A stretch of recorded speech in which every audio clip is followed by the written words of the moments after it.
Subscribe کیجئے ہمارے channel کو اور بیل آئیکن کو دبائیے۔ بسم اللہ الرحمن الرحیم۔ اللہ والے کہاں سے کھاتے ہیں؟ اللہ والے کہاں سے لیتے ہیں؟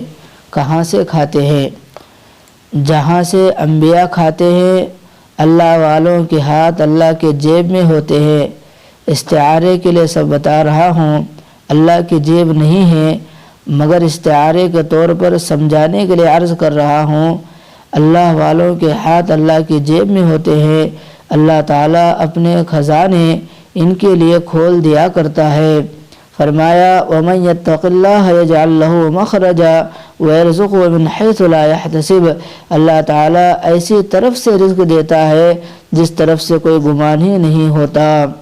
یعنی خلاصہ کلام یہ ہے کہ اگر ہمارے ذہن میں بات ہو کہ اللہ والے کہاں سے لیتے ہیں، کہاں سے کھاتے ہیں، تو اس کے لیے فرمایا کہ اللہ تبارک و تعالیٰ اللہ والوں کے لیے جو اپنے خزانے کھول دیتا ہے۔ تو آج ہم اس غلط فہمی میں نہ رہے کہ اللہ والے جو ہے وہ تو کام دھندہ کرتے نہیں، کہاں سے کھائیں گے۔ یہ آج ہماری غلط فہمی ہے کہ اللہ جو ہے ہر ایک کو جو ہے رزق پہنچانے والے ہیں۔ تو اللہ تعالیٰ اپنے نیک بندوں کو جو اپنے خزانوں سے ایسی جگہ سے رزق دیتا ہے کہ ہم سوچ بھی نہیں سکتے، ہم گمان بھی نہیں کر سکتے۔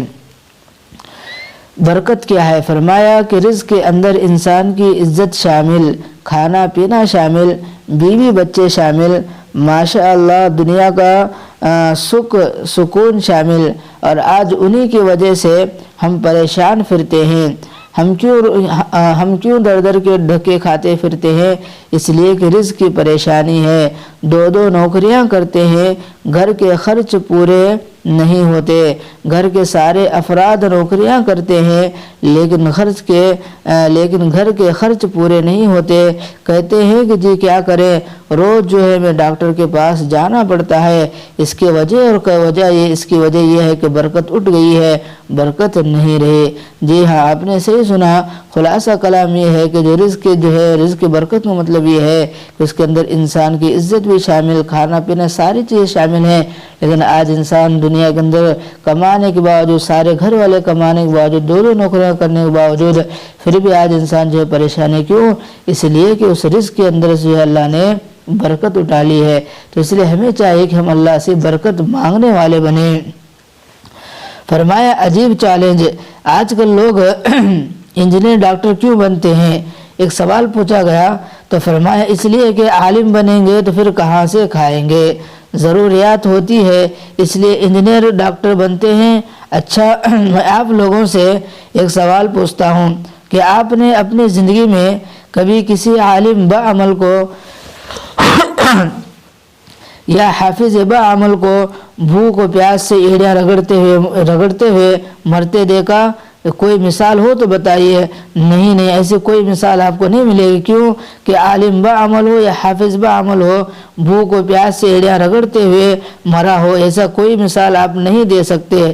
میں آپ کے لیے ایک مثال دے سکتا ہوں کہ ایک شخص نے جو ہے دنیا کی جو ہے نالج تو بہت زیادہ حاصل کی، لیکن موت اس حال میں آئی کہ بھوک و پیاس سے ایڑیاں رگڑتے مر گیا۔ تو پھر رزق علم دین کے راستے سے ملا یا علم دنیا کے راستے سے ملا؟ تو اس بات کا خلاصہ کلام یہ ہے کہ آج ہم سوچتے ہیں کہ اگر انسان عالم بنے گا تو کہاں سے کھائے گا۔ میرے بھائی یاد رکھو، اللہ کا وعدہ ہے، اللہ فرماتے ہیں جب کسی انسان کو علم عطا فرماتے ہیں، کوئی انسان اپنے زندگی جو علم حاصل کرنے میں لگاتا ہے یا علم کی خدمت میں لگاتا ہے تو اللہ تعالیٰ اس کی روزی کی ذمہ داری لیتے ہیں۔ تو آج ہم یہ نہ سوچیں کہ جو ہے عالم بنیں گے تو کہاں سے کھائیں گے۔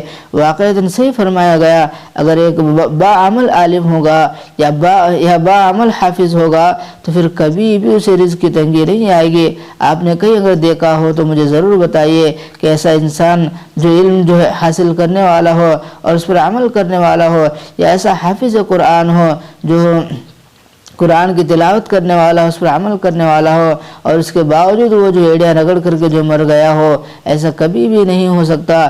لیکن ہاں دنیا والوں کو دیکھا گیا ہے، سب کچھ کمانے کے باوجود، سب کچھ زیادہ علم سیکھنے کے باوجود، زیادہ پیسہ ہونے کے بعد، پھر بھی جب ان کی موت آئی تو وہ ایڑیاں رگڑ کر کے جو مر گئے۔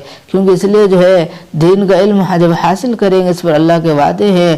دنیا کا علم جو ہے ہمیں صرف دنیا کی حد تک ہی مدد کا کام دے سکتا ہے، لیکن آخرت میں علم کچھ کام آنے والا نہیں ہے۔ اور علم دین جو ایسا ہے وہ ہمیں دنیا کے اندر بھی کام آئے گا اور آخرت کے اندر بھی جو ہے ہمارے نجات کا ذریعہ بن سکتا ہے۔ بس اللہ سے دعا ہے کہ اللہ تعالیٰ مجھے اور آپ کو ان تمام باتوں پر عمل کی توفیق عطا فرمائے۔